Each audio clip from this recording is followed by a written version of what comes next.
प्रभु यीशु मसीह के मधुर और मीठे नाम में आज दिनांक 5 मई दिन गुरुवार को हम आप सब का स्वागत करते हैं। आज के दिन के लिए जो वचन है वो लिया गया है इब्रानियों की पुस्तक उसका 11 अध्याय 35 पद।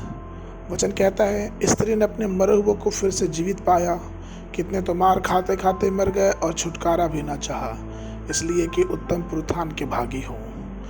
पवित्र शास्त्र में हमने सामान्य पुनरुत्थान के साथ साथ उत्तम पुनरुत्थान के उदाहरण को दर्ज किया है।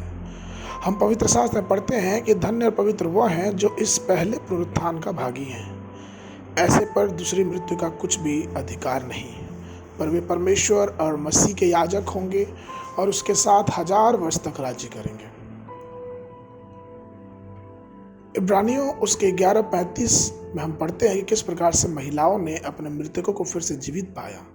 विश्वास के द्वारा अनेक अवसरों पर हम मरे हुए को फिर से जीवित किया गया है। विश्वास के द्वारा एलिया ने सारपत की विधवा के मृत पुत्र को जीवित कर दिया। विश्वास से ही एलिसा ने सुरमेन स्त्री के मृत पुत्र को जिलाया। नए नियम में कई मरे हुए के बारे में पढ़ते हैं जिन्हें फिर से जीवित किया गया है। लाजर, याईर की बेटी, दोरकस, यूतुखस नाम का जवान, सब मरे हुए में से जी उठे।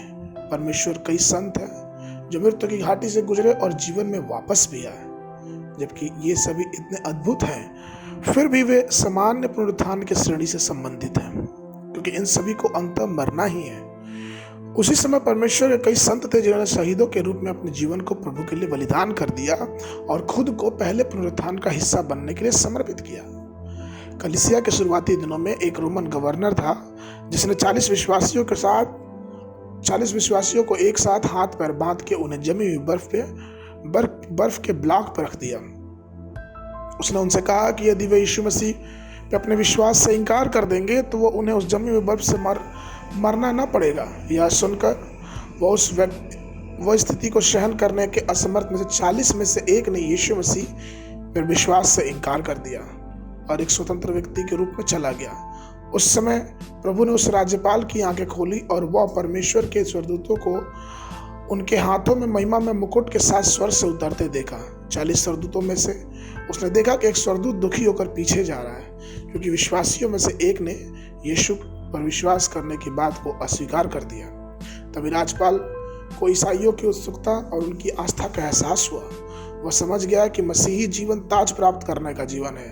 अंततः मृत्यु के बिंदु तक की यातना सहने के लिए ये मसीही जीवन तैयार रहते हैं। फिर क्या? फिर वो तुरंत वहां दौड़ा और वो जो व्यक्ति जो छोड़ के उस जगह को जा रहा था वहां जाके वो बर्फ पे लेट गया और स्वयं को परमेश्वर के सामने, प्रभु यीशु मसीह के सामने आत्मसमर्पण कर दिया और उसने घोषणा की कि मैं यीशु को अपने प्रभु के रूप में स्वीकार करता हूँ। मुझे जीवन का मुकुट प्राप्त करने और बेहतर पुनरुत्थान के भाग लेने में कोई रोक नहीं सकता।